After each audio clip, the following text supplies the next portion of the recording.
The studio is filled with the rich odor of roses and the heavy scent of lilac. Within this sheltered space, a painter has finally discovered his perfect muse. Basil Hallward has just finished his masterpiece, but he refuses to exhibit it. He fears that any work painted with true feeling reveals the artist's own soul rather than the sitter, and he has put too much of himself into this canvas. The subject of the work is Dorian Gray. He possesses an extraordinary physical beauty, yet he remains entirely unconscious of his own allure or the power it holds over others. In this moment, Dorian exists in a vacuum. The art remains securely trapped on the canvas, while the harsh realities of London are kept safely outside the studio doors. That isolation ends with the arrival of Lord Henry Wotton. Lord Henry is a brilliant, cynical aristocrat who views human emotion and morality as a spectator sport intended for his own entertainment.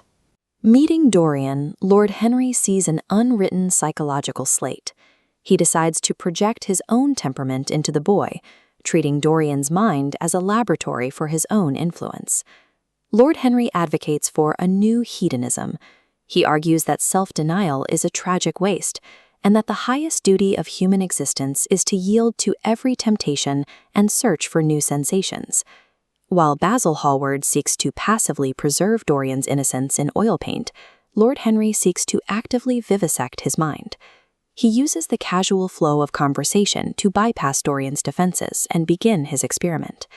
Lord Henry isolates Dorian in the garden, moving him away from Basil's protective presence for the precise moment of ideological infection.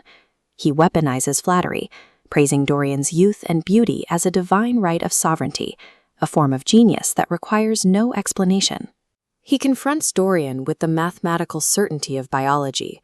The gold of his days will eventually vanish, leaving him hollow-cheeked and dull-eyed. This realization feels like a hand of ice upon Dorian's heart, awakening a latent, aggressive vanity. The pathogen has successfully taken hold. Dorian now views his youth as his only currency, believing that when his good looks go, he loses everything.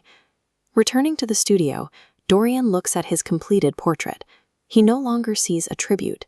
He sees a record of a perfection that is already beginning to fade. To Dorian, the masterpiece has transformed into a cruel mirror. It will remain stubbornly young and vibrant, while he eventually withers, mocking his physical decay with every passing year.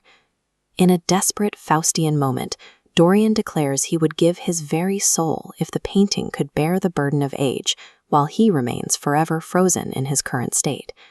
This vow marks the transition of the disease.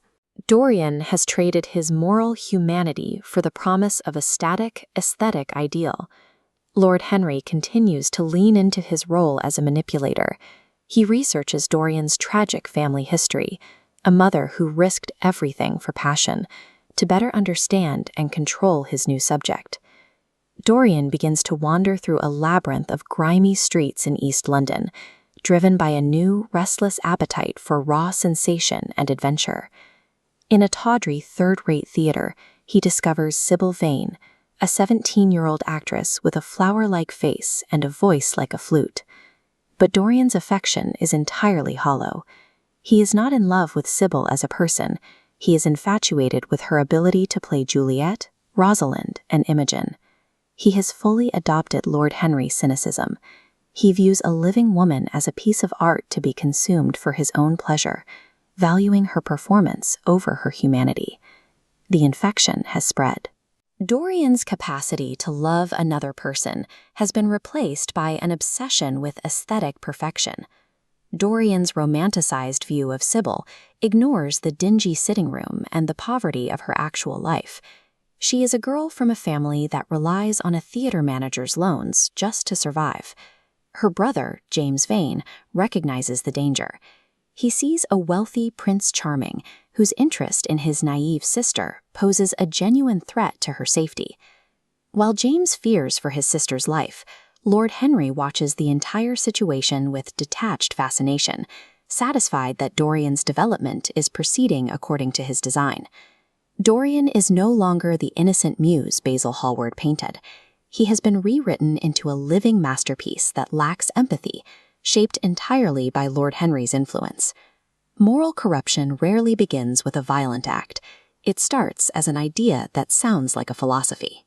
The danger lies in a seductive logic that convinces us to value superficial sensations above human connections and empathy. When we treat life purely as an aesthetic spectator sport, we ruin the people around us and eventually forfeit our own souls.